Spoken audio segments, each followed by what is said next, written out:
In the last lecture, we learned how to push a new screen. Now I want to pop it. I want to go back. And I want to go back when we click this button. Now we could handle this with props and so on, but I want to directly connect place detail to Redux, to my store, so that I can directly dispatch the delete action from here. So for that, let's simply import connect from React Redux. And then let's implement our constant map dispatch to props here at the bottom, which is equal to dispatch, which is passed into a function where we have to return our mapping object in the end.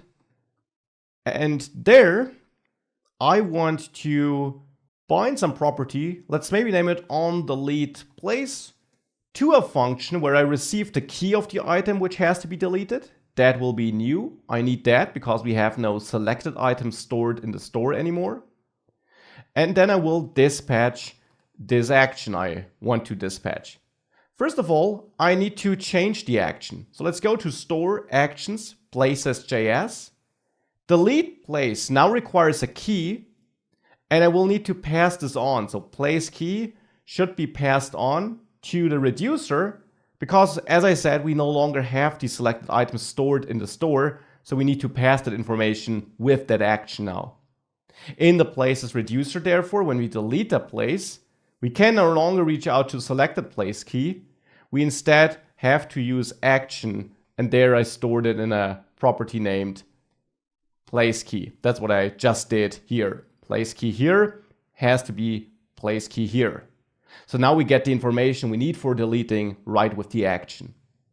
So with that, back in the place detail component, I need to import this. So we'll import my actions from, and now let's go up to the store folder, to the actions file, to the index file where I bundle all my exports, and import delete place. And with that imported, this is what I want to dispatch. Delete place, where I also pass on my key. So with that, I just need to make sure that this gets executed whenever we click this button. And for this, I could write this inline, but I'll actually now turn this into a class-based component too. So I'll import component from React 2, turn this into class place detail with a capital P that extends component. And in the class body, I will have my render method where I return some JSX. The JSX we return is the JSX we also had in the view before that. So here, let's remove that part down there.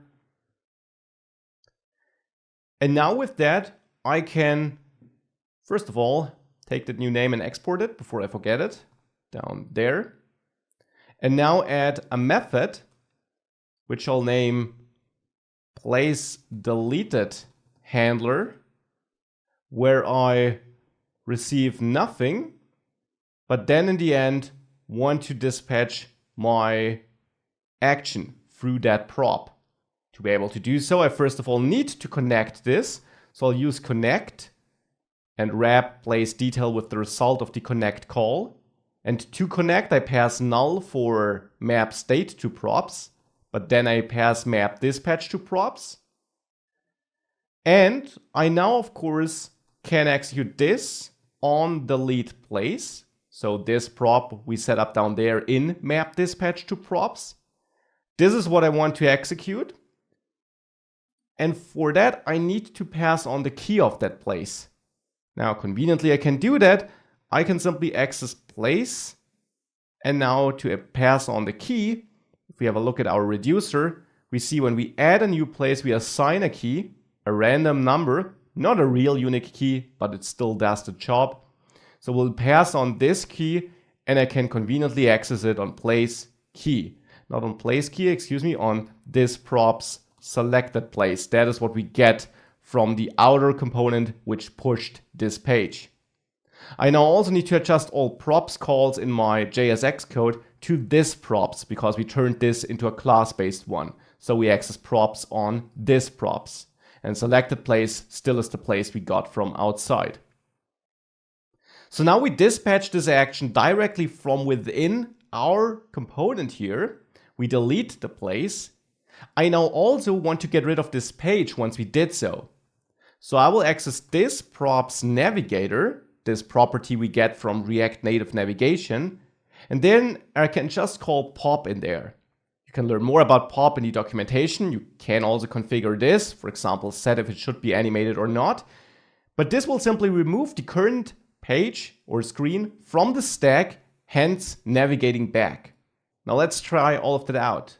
One important thing we have to do though is, since we connected place detail to Redux, in the app.js where we register this component, I now also need to pass store and provider as arguments to register component for the place detail screen. Now with that, we can save all of that and go back to our application and reload it, log back in, and enter Munich here, find a place, go to that place, and let's click the trash bin. And if I go back, that doesn't look too promising, did it? Nothing happened. Well, I forgot one crucial thing. In place detail, I of course also need to connect my button click. There on touchable opacity, I call this props on item deleted. I should call my place delete handler instead. So I will do that. This place delete handler. Now let's save this and go back and let's reload this again. Let's try it again. Let's add another awesome place, still Munich. Click on it, click the trash bin. Now I'm warned that on delete place is not a function. So let's go back to place detail. This on delete place, yeah, it's not a function. It should be this props on delete place. So one more try. Log in. Add Munich.